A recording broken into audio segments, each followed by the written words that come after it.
कहानी उस समय की है जब मैं अपने दादा दादी के साथ गांव में रहती थी। वहाँ पर मेरी एक बहुत ही अच्छी दोस्त थी जिसका नाम शीतल था। हम दोनों एक साथ पढ़ते थे, खेलते थे, यहाँ तक भी एक साथ स्कूल जाया करते थे। एक दिन जब मैं और मेरी दोस्त शीतल स्कूल से घर आ रहे थे तो हमें एक पायल पड़ी हुई मिली और हमारे स्कूल से घर तक का रास्ता एक खंडर से होकर गुजरता था। हमें एक पायल पड़ी हुई मिली। शीतल उस पायल को उठाने लगी। मैंने उसे मना किया कि इस पायल को मत उठाना, जाने ये किसकी है, रास्ते पर पड़ी हुई चीज़ को उठाना नहीं चाहिए। और उसने मेरी बात को अनसुनी कर दिया और हंसते हुए घर चले गए। उसी दिन से उसके साथ अजीब अजीब घटनाएं होने स्टार्ट हो गई। उसके साथ साथ मेरे साथ भी ऐसा होने लगा। हमें डरावने सपने आने लगे। हमें ऐसा लगता था कि पीछे से हमें कोई बुला रहा है, आजा आजा रूबी आजा, आजा आजा शीतल आजा। हमें बहुत ही डर लगता था। हमें ऐसा लगता था कि कोई पायलों को पहनकर हमारे चारों ओर छन छन छन की आवाज़ में चल रहा है।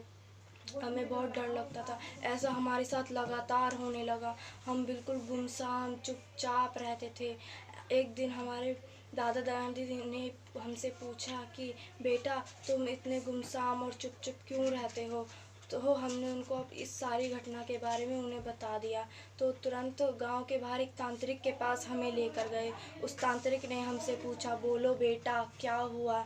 तो हमने उस तांत्रिक को उस सारी घटना के बारे में उन्हें बता दिया। उसने हमसे कहा कि उस पायल को मुझे दो। हमने उस पायल को उसे दे दिया। उसने हमारे चारों ओर एक लक्ष्मण रेखा खींच दी और उस लक्ष्मण रेखा से हमें बाहर निकलने के लिए मना कर दिया। और उस पायल को भी ज़मीन पर रखकर उसके चारों ओर एक लक्ष्मण रेखा खींच दी और हम सबसे कह दिया कि तुम्हें कुछ भी हो जाए पर तुम उस लक्ष्मण रेखा से बाहर मत निकलना।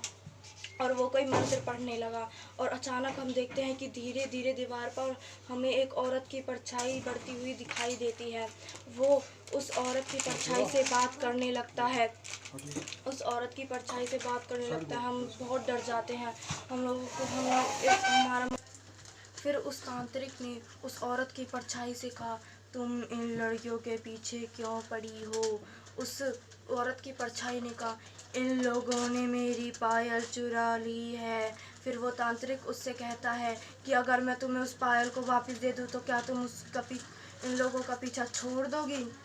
वो औरत की परछाई कहती है, पहले तुम मुझे मेरी पायल तो दो, तो उसके बाद मैं सोचूंगी। फिर हम तांत्रिक को वो पायल दे देते हैं और तांत्रिक उसको वापस वो पायल दे देता है। फिर वो औरत की परछाई अचानक से गायब हो जाती है। हम लोग बहुत डर जाते हैं।